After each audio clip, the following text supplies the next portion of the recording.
Hey guys, I'm David, and I just want to thank you so much for tuning in this week. We're talking a bit from our Pause reading plan, which is right here. I want to make sure to show you. My heart behind this morning for us is I just want to share. This is not a sermon or a lecture. It's just simply me, one congregate to another, sharing what I feel like God's been saying to me through His Word. So I want to share this with you guys today. This month we've been reading out of the book of Psalms, and I love the book of Psalms. When I turned to my Pause journal and I saw we're going to be reading out of Psalms, I was so excited because I'm not sure that there's any other book of Scripture that so accurately reflects the human condition, and from the heights of joy to the depths of sorrow, it's all there. And so I was just so stoked to be able to get in the book of Psalms. But this week I was reading out of Psalm 102. Now Psalm 102, most of the book of Psalms is written by David, but this particular Psalm, some people think it's David, other people think it's someone else. It's been debated who it is, but what we do know is it's written by somebody who is experiencing this desperation internally. Just as they're watching the culture, the city, the surrounding area where they live and that they love turning towards godlessness, we see that this author is experiencing this anguish. And they say it this way: "Hear my prayer, Lord. Let my cry for help come to you. Don't hide your face from me when I'm in distress. Turn your ears to me when I call. Answer quickly. For my days vanish like smoke, my bones like glowing embers. My heart is blighted and withered like the grass."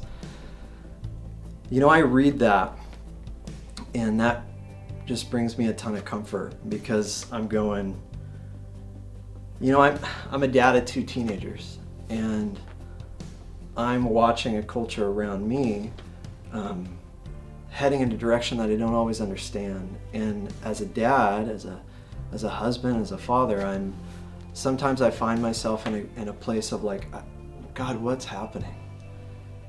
And sometimes, I don't know about you, but for me, sometimes I'm like, man, is it okay for me to say that? Is it okay for me to be like, God, what's going on? I'm in anguish. And why this particular portion of Scripture brings me great comfort is because it tells me, you know what? If this guy in Scripture can tell God that he is in anguish, then it's probably okay for me too as well, right? That's like super comforting for me. So what we see here is somebody that's just in pain. But then something happens later in the chapter that helps me quite a bit as I'm reading it. This happens, so he's expressing his anguish, and then he goes on. There's this little flip, this little kind of change that happens here, but he says this: "But you, Lord, sit enthroned forever, your renown through all generations." Man, for me, there is just so much there for me, because I think as people, and I'll speak for myself, I can get stuck in the mentality of everything is going bad. Man, this culture is crazy. I can find myself in a place where I get stuck in fear. And I think in general, us as humans, we tend to find what we're looking for. So if we're looking for brokenness and fear and anger, that's what we're going to find. And that's kind of the narrative, isn't it? That everything is terrible, right? And we find ourselves sitting there. But what I love about this moment is there's something that switches, and that I think the book of Psalms is so beautifully does. David does this so well, is that we see in Psalms this idea of being honest about our emotions, what we're feeling. But then there's heaven's perspective that comes in. So in these three words are the power to change our perspective. But you, Lord. And as I read this, as I'm doing my devotions in the morning in my journal and writing down, I was doing this in a time where I was overwhelmed with that feeling of, man, things are crazy.